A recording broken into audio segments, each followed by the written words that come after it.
pessoal, como é que vocês estão? Tudo bem? Pessoal, a nossa segunda parte ficou para uma aula gravada, né? Eu vou me deter a falar sobre iluminismo, dentro do iluminismo, sobre 3 pontos, né? Os economistas, né? Os enciclopedistas e o despotismo esclarecido. São 3 partes importantes aí também. Então, na primeira aula, né, aula ao vivo, eu tratei sobre outros pensadores, né? E caso falte tratar, porque são muitos pensadores, né, e são bastante ideias legais para se discutir, a aula tem uma importância gigantesca para o vestibular, né? Nós continuaremos na próxima semana, ok? Mas então, sem mais delongas, vamos lá, ok? Olha lá, vamos falar sobre os economistas. Temos uma mudança muito grande no iluminismo, no pensamento econômico. Nós vamos ter os fisiocratas, né, que é o estudo da economia, né, da física, né, de como funciona essa economia, né. Bom, nós vamos ter Quesnay, né, vamos ter também Turgot. Esses dois caras, a gente coloca junto, tá? Nós colocamos junto esses dois caras. Por quê? Porque eles têm algumas ideias muito parecidas, muito próximas, tá? Então, o primeiro, François Quesnay, vai escrever a obra, a tábula sobre economia, né, um grande livro, né, um tratado sobre economia. O Turgot, ele vai ser, a grande relevância dele, importância, vai ser que ele vai ser ministro das finanças de Luís XVI, tá? Infelizmente, o rei que vai ser morto na Revolução Francesa.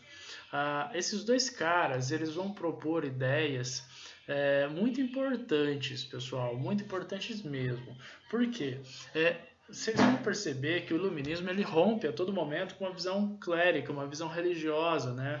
É uma sociedade, uma sociedade que está desenvolvendo, uma mentalidade que está desenvolvendo que é muito mais ligada a cientificismo, né? Então, olha só, quando se fala que são fisiocratas, né, é um estudo da ciência econômica.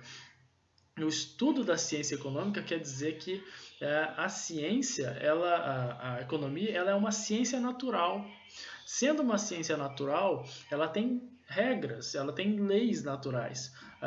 Não se esqueça que nós vamos ter Galileu, nós vamos ter Kepler, nós vamos ter Copérnico, nós vamos ter grandes pensadores, astrônomos, físicos, matemáticos, Jean-Jacques Rousseau, Rousseau não, René Descartes, nós vamos ter Pascal, né, nós vamos ter Isaac Newton.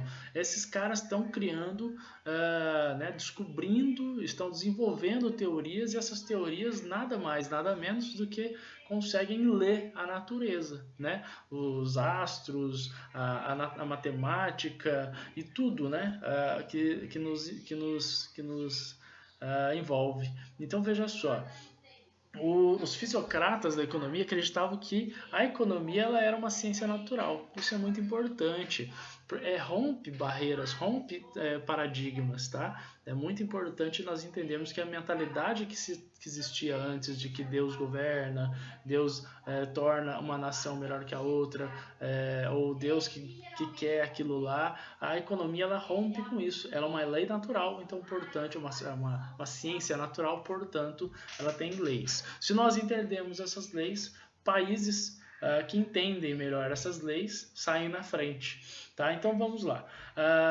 Leis econômicas são igual a leis naturais, assim como a lei da gravidade. Se nós entendemos a lei da gravidade, nós entendemos a lei de queda dos corpos, do Galileu, se nós entendemos a lei da mecânica, nós conseguimos fazer um monte de coisa, né?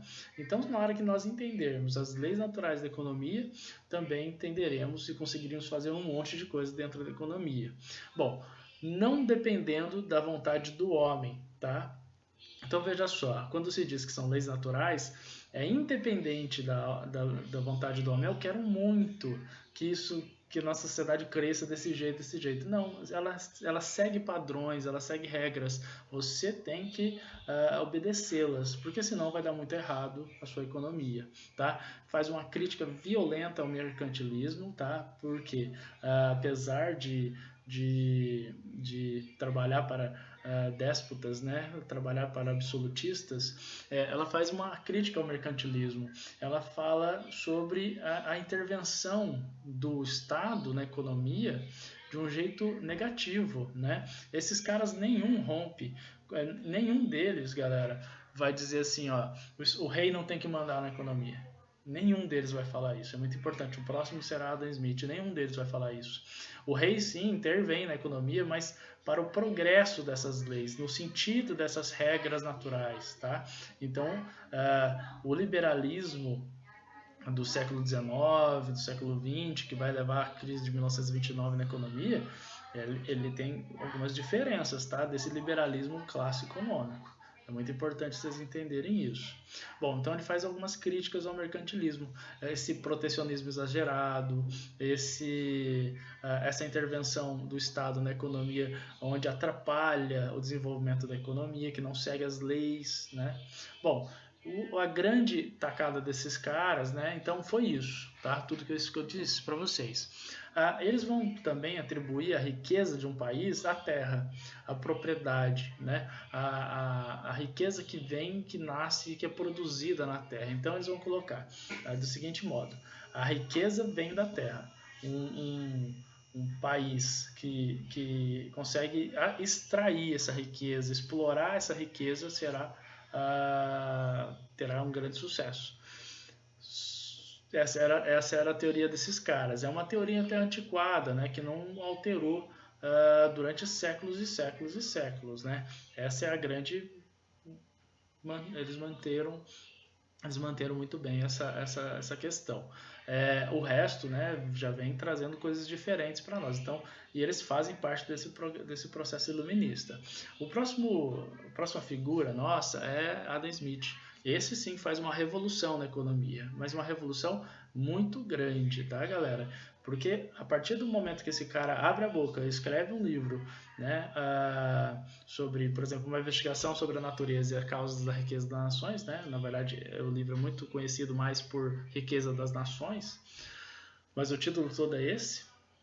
Ele vai revolucionar a forma econômica de se pensar, tá? Inclusive vai ser base para análises do próprio sistema capitalista, né? Porque o sistema capitalista vai olhar para Adam Smith e vai falar assim, cara, esse cara tá falando alguma coisa importante, eu preciso muito pegar essas ideias, e aí eles vão pegar, tá? Então, continuando, nós temos então uma teoria, né, de Adam Smith, muito importante. A teoria dele, economia é uma ciência natural, né? Ele ainda continua afirmando o que os fisiocratas já afirmavam. Ele vai dizer que existe uma lei geral, é uma grande tacada dele também, que é a oferta e procura, e essa lei ela está acima de todos, né? Independente se a pessoa queira ou não, essa lei ela vai estar sobre as pessoas, né? Sobre todo o mercado.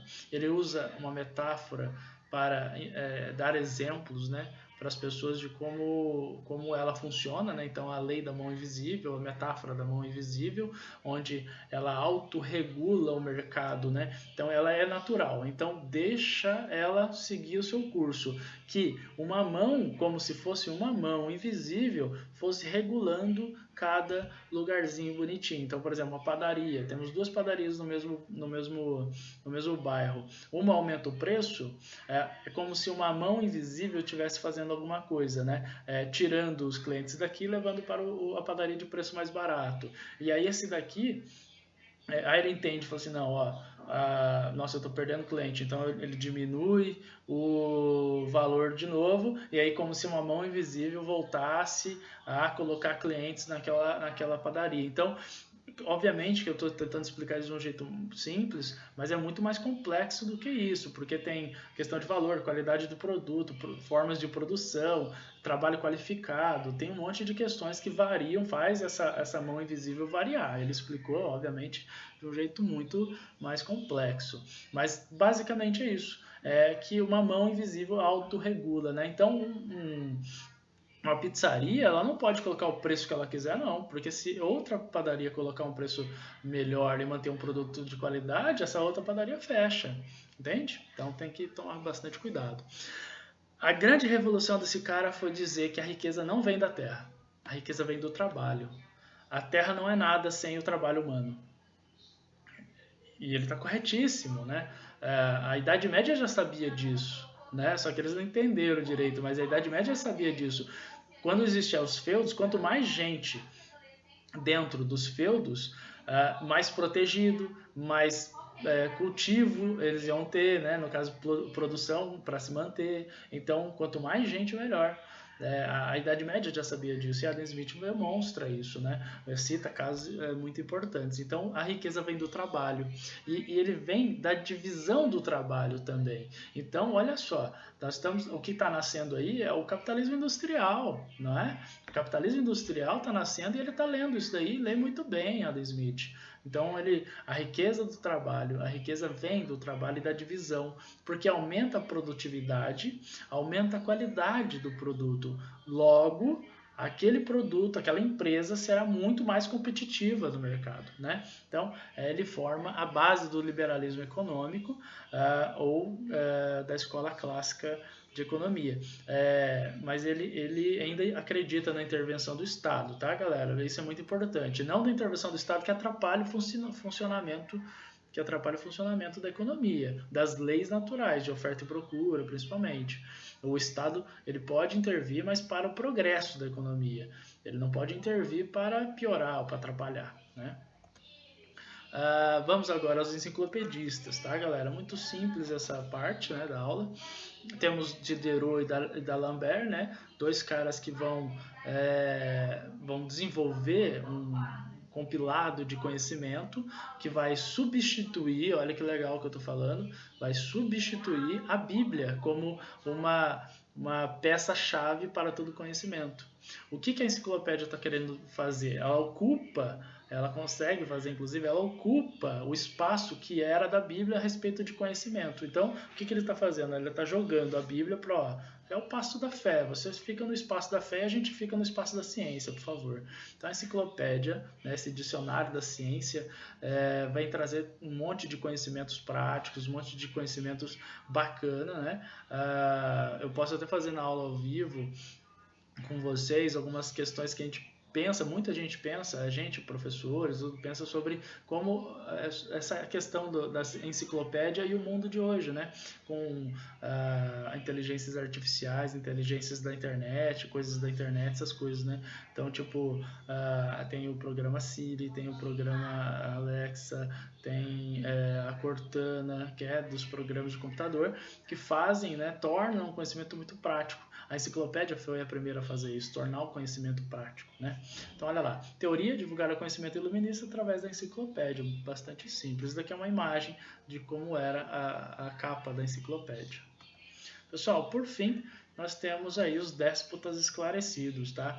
Que vai propor uma reforma de modernização do Estado a partir dos princípios iluministas. Temos um problema. Como vocês viram no começo da aula, né, na primeira aula ao vivo, o iluminismo faz críticas ao despotismo, né? Faz críticas ao absolutismo monárquico, né? Então, o que acontece? Como que acontece isso daí? É realmente uma contradição. Na política, os estados absolutistas, né, eles odiavam os iluministas, porque o iluminismo falava sobre desigualdade, falava sobre injustiça, sobre direito à vida, direito à liberdade, intolerância, vai falar sobre essas coisas. Aqui não. Aqui eles odeiam mesmo essa ideia iluminista. Porém, galera, a administração, sendo iluminista, melhorou e muito a sociedade, principalmente a economia. Então, olha que tiro no pé que os reis estão dando. Os reis, eles estão dizendo assim, na política, besteira, né? Muitos reis vão escutar bastante os iluministas que vão pensar sobre a questão social, tá? Sobre a questão política. Muitos, mas alguns não. A maioria, inclusive. Mas vão adotar práticas econômicas ditas por economistas, tá? Porque vai dar muito certo, isso vai dar, porque é feito de ciência, sobre pensamento, reflexão, né? Não é achismo, né? Então o que vai acontecer? Nós vamos ter então uma contramão entre poder, o iluminismo, o absolutismo político e o absolutismo administrativo. A gente vai ter iluministas no administrativo e no parte política essa contradição violenta de um autoritarismo, né, e tudo mais. Então, temos esse problema. Isso é muito interessante, galera. Por que é o tiro no pé? Por que os absolutistas estão dando um tiro no pé? Muito simples. A economia se desenvolvendo com as ideias iluministas e eles tentando barrar a todo momento as ideias políticas, vai mostrar para eles, para a sociedade, e vai dar poder e dinheiro para a burguesia, e vai dar vazão, né, ao conhecimento iluminista. Então, olha na economia, se vocês não usam, vocês, né, se ferram. Então, veja só, é muito interessante como vai desenvolver a economia, e a economia se desenvolvendo por uma questão do uso das ideias iluministas, eles não vão conseguir mais segurar politicamente as ideias iluministas. Então, temos um tiro no pé, porque ele está enriquecendo uma burguesia iluminista que vai ler iluminismo, que vai comprar enciclopédias, vai enriquecer esses caras, tá? E vai dar vazão, motivo, né? Razão para os caras, assim, tá vendo? Vocês não escutam a gente sabe do negócio. Então, temos alguns exemplos de reis, no caso, déspotas esclarecidos. Por que esclarecidos? Porque esses caras estão utilizando o iluminismo, né? Utilizando a luz, por isso esclarecidos. José II da Áustria, Catarina II da Rússia, Frederico II, bastante segundo, né? Da Prússia, José I de Portugal, né? A gente vai ter Marquês de Pombal, um iluminista na administração da colônia como governo geral do Brasil, né? Carlos II da Espanha, o segundo sempre estão usando, né? Usando o iluminismo. Pessoal, então é isso, tá? Nós temos então essas condições aí, então, entre economistas, enciclopedistas e o despotismo esclarecido, tá bom? É uma aulinha mais rápida, eu sei que já é meio-dia, vocês devem estar morrendo de fome e correndo já para a geladeira, tá? Então, um abração para vocês aí, bom final de semana, como sempre, tá bom? Abraço, gente!